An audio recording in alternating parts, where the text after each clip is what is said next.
जी लोक तो रस्ता वापरतात त्यांनी त्याच्या बदल्यात काही टॅक्स हा कोणाला दिला पाहिजे?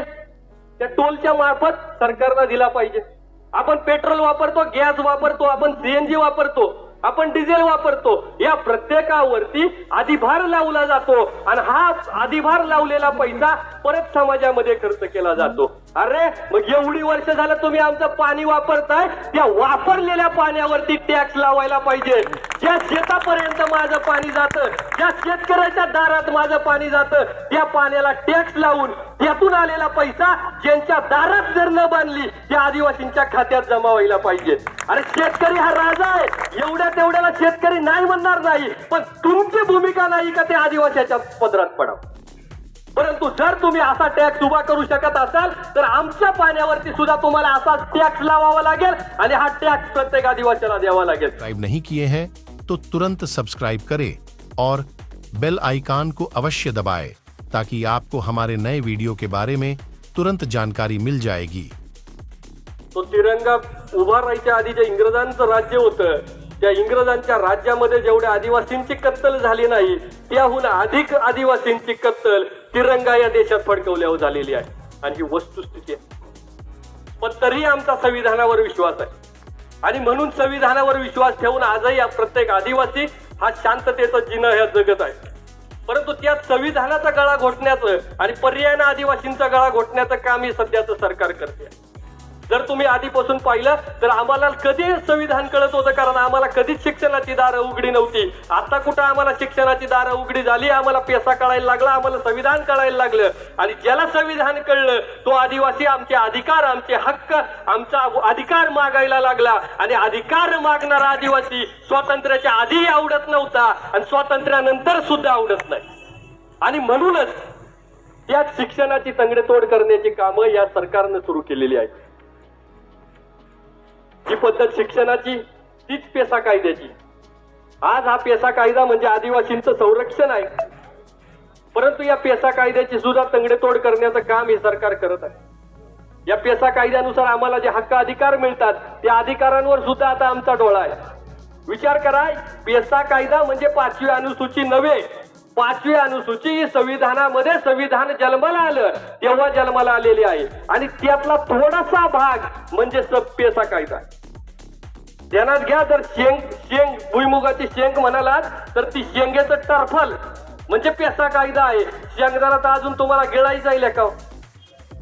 विचार करा, 47 सालात एका 50 सालात जे संविधान अस्तित्वात आलं त्यात 5वी अनुसूची आहे आणि त्या 5व्या अनुसूचीतला एवढासा भाग द्यायला 1994 साल उजाडले आणि 94 सालात पेसा घोषित केला. पण त्याची अंमलबजावणी कधी सुरू केली? 2014ला.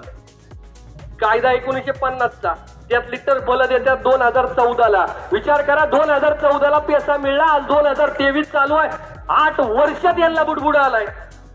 8 वर्षात हे म्हणतात यांना पेसा कायदा लागू करू नाही. विचार करा, 5व्या अनुसूची लागू केल्यावरती काय होईल? त्यामुळे आमची मागणी ही आता पेसाची नाही, 5व्या अनुसूचीची आहे. किती दिवस पेसा मागायचा? आणि 5व्या अनुसूची हा आम्हाला राज्यघटनेने दिलेला अधिकार आहे, तो आज नाही तर उद्या लागू करावाच लागेल. जी गोष्ट पेसाची तीच गोष्ट आमच्या धरणांची. आमच्याच जागेवरती धरणं बांधून आमचाच आदिवासी आज उपरा झाला. पण हे करत असताना त्या आदिवासीला मात्र त्या धरणाचं पाणी कधीच मिळालं नाही. माझा सरकारला प्रश्न आहे, तुम्ही रस्ता बांधता आणि रस्ता बांधल्यानंतर त्याच्यावरती टोल लावता, तो टोल का लावता? जी लोक तो रस्ता वापरतात त्यांनी त्याच्या बदल्यात काही टॅक्स हा कोणाला दिला पाहिजे? त्या टोलच्या मार्फत सरकारला दिला पाहिजे. आपण पेट्रोल वापरतो, गॅस वापरतो, आपण सीएनजी वापरतो, आपण डिझेल वापरतो. या प्रत्येकावरती अधिभार लावला जातो आणि हा अधिभार लावलेला पैसा परत समाजामध्ये खर्च केला जातो. अरे मग एवढी वर्ष झालं तुम्ही आमचं पाणी वापरताय, त्या वापरलेल्या पाण्यावरती टॅक्स लावायला पाहिजे. ज्या शेतापर्यंत माझं पाणी जातं, ज्या शेतकऱ्याच्या दारात माझं पाणी जातं, त्या पाण्याला टॅक्स लावून त्यातून आलेला पैसा ज्यांच्या दारात जर न बांधली त्या आदिवासींच्या खात्यात जमा व्हायला पाहिजे. अरे शेतकरी हा राजा आहे, एवढ्या तेवढ्याला शेतकरी नाही म्हणणार नाही, पण तुमची भूमिका नाही का ते आदिवासीच्या पदरात पडावं. परंतु जर तुम्ही असा टॅक्स उभा करू शकत असाल तर आमच्या पाण्यावरती सुद्धा तुम्हाला असा टॅक्स लावावा लागेल आणि हा टॅक्स प्रत्येक आदिवासीला द्यावा लागेल. मला सांगायला खेद वाटतो, संपूर्ण जगामध्ये युनोतल्या प्रत्येक देशानं मान्य केलं आहे का आमच्या देशामध्ये आदिवासी राहतो. एकमेव भारत देश आहे आणि एकमेव बीजेपी सरकार आहे ज्यानं युनो मध्ये सांगितले आमच्या देशामध्ये आदिवासी राहत नाही. मग जर असं असेल तर आपल्याला पेटून उठावं लागेल.